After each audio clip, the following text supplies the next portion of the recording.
স্বাগতম জানাচ্ছি বি হিসাব online accounting billing inventory management সফটওয়্যারে। আজকে আমরা আমাদের সফটওয়্যারের বেশ গুরুত্বপূর্ণ দুইটি বিষয় নিয়ে আলোচনা করব। পুরো ভিডিওতে আমাদের সাথে থাকবেন। যে দুইটি বিষয় নিয়ে আলোচনা করব সেটি আপনাদেরকে দেখাচ্ছি। প্রথমত হচ্ছে আমরা আলোচনা করব ক্লায়েন্টের ডিউ অ্যাডজাস্টমেন্ট নিয়ে। যে একটি ক্লায়েন্টের কিছু ডিউ থেকে যায়, আপনার সাথে লেনদেন করতে করতে দেখা যাচ্ছে যে 10 টাকা, 20 টাকা, 30 বা 50 বা খুচরো যে টাকাগুলো থাকছে সেই টাকাগুলো তারা দিতে চাচ্ছে না, বা আপনি জাস্ট রেসপেক্টের জন্য টাকাগুলো নেবেন না। 20 টাকা, 10 টাকা বা 100 টাকা নেওয়া যায় না সাধারণত। এই যে টাকাগুলোর যে এক্সট্রা টাকা, এই টাকাগুলো আপনি অ্যাডজাস্টমেন্ট কিভাবে করবেন সেটি আমরা সফটওয়্যারের মাধ্যমে আজকে আপনাদেরকে দেখাবো। এবং দ্বিতীয় যে বিষয়টি হচ্ছে ক্লায়েন্ট বা কাস্টমারের ডিউ রিমাইনিং ডেট বা রিমাইনিং ডিউ ডেট। একটি ক্লায়েন্ট বা কাস্টমারের কাছ থেকে আপনি বাকির টাকা কবে নেবেন, 4 তারিখ, 5 তারিখ, 6 তারিখ, 10 তারিখ, বিভিন্ন ক্লায়েন্ট বা কাস্টমার আপনাদেরকে বিভিন্ন ডেট দিয়ে থাকে। এই ডেটগুলো আপনি সচরাচর আমরা ব্যবসা করতে গেলে আমাদের ক্লায়েন্ট সংখ্যা তো আর একটা দুইটা থাকে না, আমাদের ক্লায়েন্ট সংখ্যা থাকে 1000, 2000 বা 5000।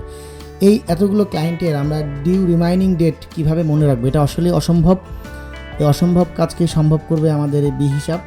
আপনারা আমাদের বি হিসাবের মাধ্যমে এই ডিউ রিমাইনিং ডেট বা রিমাইনিং ডিউ ডেট আপনারা মনে রাখতে পারবেন। সফটওয়্যার আপনাকে অটোমেটিকলি রিমাইন্ড করে দিবে। তো আমরা এই বিষয়গুলো আজকে দেখব। তো আমরা শুরুতেই আমাদের যে সফটওয়্যারটি সেটির মাধ্যমে আমরা চলে আসছি। এটা হচ্ছে আমাদের ডেমো লিঙ্ক। আপনারা সবাই ডেমো লিঙ্ক পেয়ে যাবেন। আমরা যেটি করব, আমরা প্রথমত একটি ক্লায়েন্ট অ্যাড করব। ক্লায়েন্ট অ্যাড করার পরে আমরা ক্লায়েন্টের কিছু ডিউ রাখবো, একটা বিল করব, দেন কিছু ডিউ থাকবে, ডিউটা আমরা অ্যাডজাস্ট করে দিব। এবং আমরা যে ডিউ রিমাইনিং ডেট, এখানে দুইটা অপশন আপনারা দেখতে পাচ্ছেন, একটা হচ্ছে ব্যালেন্স অ্যাডজাস্টমেন্ট আর একটি হচ্ছে রিমাইনিং ডিউ ডেট। তো এই দুটো জিনিস আমরা আজকে দেখাবো। প্রথমত আমরা সিআরএম থেকে ক্লায়েন্ট থেকে অ্যাড নিউ ক্লায়েন্টে যাবার পরে আমরা একটি ক্লায়েন্ট অ্যাড করব। আমি সচরাচর বিভিন্ন নাম আপনারা দিতে পারেন। আপনাদের ক্লায়েন্টের নামগুলো, ইমেল অ্যাড্রেস, ফোন নাম্বার বা তাদের যে ঠিকানা সেটি আপনারা লিখে রাখবেন। আমি আমার নামটা দিয়ে দিলাম। আমি একটি ফোন নাম্বার দিয়ে দিচ্ছি। এখানে প্রিভিয়াস ডিউ, যেটি আমি আগেও বুঝিয়েছি আপনাদেরকে, আরেকবার বলি। প্রিভিয়াস ডিউ হচ্ছে কাস্টমারের সাথে আপনার পূর্বের কোনো লেনদেন আছে কি না। আমি এখানে 0 দিয়ে দিচ্ছি। ক্লায়েন্ট আমি অ্যাড করলাম। ক্লায়েন্ট অ্যাড করার পরে ক্লায়েন্ট অ্যাডেড সাকসেসফুলি মেসেজ আসছে। ওকে, আমার এখানে ক্লায়েন্ট অ্যাডও হয়ে গিয়েছে। প্রিভিয়াস কোনো ডিউ নাই, তার সাথে আমার কোনো বিল হয়নি, নতুন করে টোটাল বিল নাই, রিসিভ 0, রিটার্ন 0, মানি রিটার্ন 0, সব কিছুই আমার 0। এবার আমি কি করব, ওনার সাথে আমি একটা লেনদেন শুরু করব আমি বিল করার মাধ্যমে। তা আমি কি করব, এবার একটি বিল করব। তা আমি এখানে চলে যাব। প্রথমত আমার দেখতে হবে প্রোডাক্ট আছে কি না। আমি এখান থেকে প্রোডাক্ট থেকে আমি স্টক রিপোর্টে যাই, যে স্টকে আমার কোনো প্রোডাক্ট আছে কি না। কোনো প্রোডাক্ট আমার এখানে নেই, সুতরাং আমাকে প্রোডাক্ট থেকে প্রোডাক্ট ক্রিয়েট থেকে প্রোডাক্ট অ্যাড করে নিতে হবে।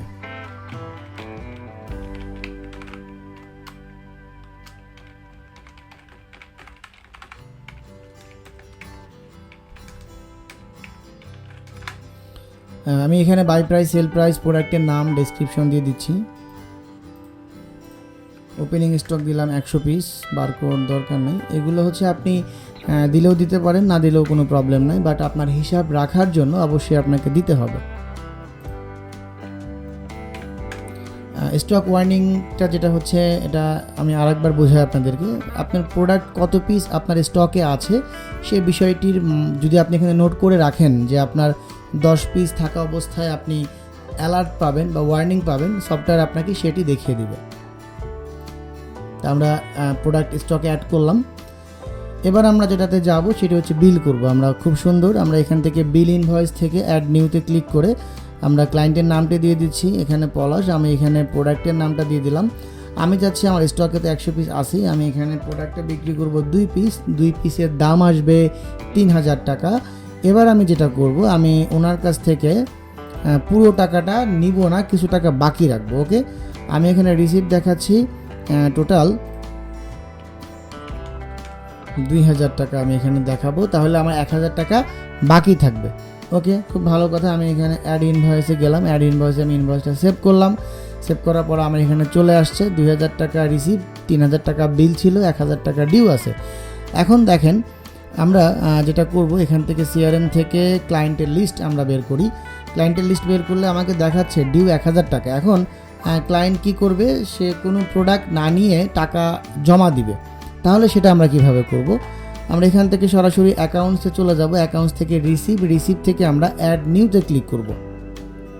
অ্যাড নিউতে ক্লিক করার পরে আমরা এখান থেকে ক্লায়েন্টের নাম দিয়ে দিচ্ছি, ইনভয়েস নাম্বার দিয়ে দিলাম, কোন অ্যাকাউন্টে টাকা রিসিভ করব, ডেসক্রিপশন হচ্ছে ডিউ অ্যামাউন্ট দিয়ে দিলাম। 1000 টাকা ডিউ আছে, আমি 1000 টাকা নিব না, ওনার কাছ থেকে 950 টাকা উনি দিতে চাচ্ছে। 50 টাকা আমি ছাড় দেবো বা যেটাই করি না কেন, আমি এটা অ্যাড নিউ ইনভয়েস বা অ্যাড নিউ রিসিভ আমি ক্লিক করলাম।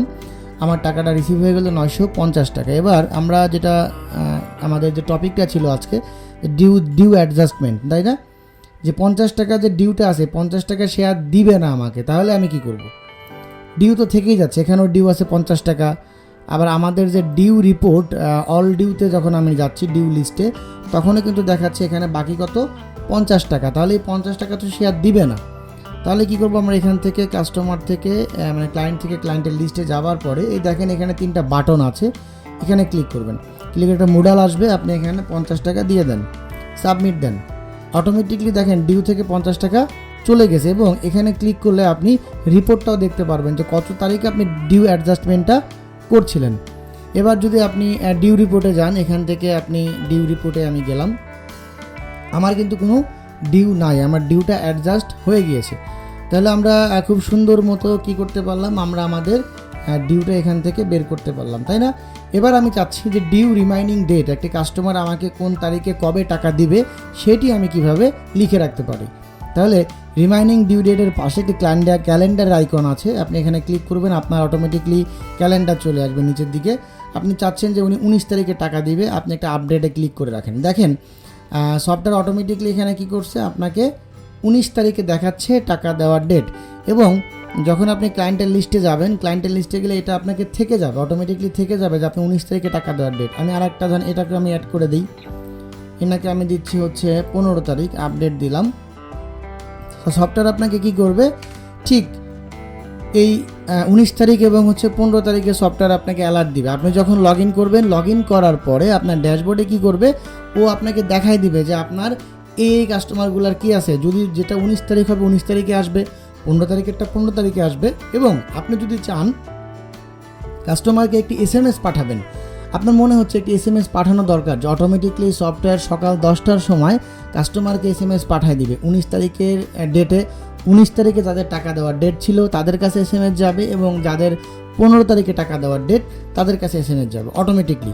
এই বিষয়টি সফটওয়্যারের মধ্যে অনেকটাই গুরুত্বপূর্ণ একটি বিষয়, এবং আপনারা যারা বিজনেস করছেন তাদের জন্য খুবই গুরুত্বপূর্ণ একটি বিষয়, যেটি হচ্ছে আমরা অনেক সময় আমরা ব্যবসা করতে করতে অনেক কাজে ব্যস্ত থাকি, আমরা মনে রাখতে পারি না। এই মনে রাখার বিষয়টি করে দিবে আমাদের bihisab.com। তো আশা করছি আমাদের এই 2টা ফিচারের মাধ্যমে, যেটা হচ্ছে একটা বললাম ডিউ অ্যাডজাস্টমেন্ট, আর একটি হচ্ছে রিমাইনিং ডিউ ডেট, এই 2টো বিষয় আপনাদের সফটওয়্যারের মধ্যে থাকার মাধ্যমে বা আপনারা এই 2টা ফিচার ব্যবহার করার মাধ্যমে আপনাদের ব্যবসাকে আরও সহজ এবং স্বচ্ছ করতে পারেন। ধন্যবাদ, ভালো থাকবেন, আসসালামু আলাইকুম।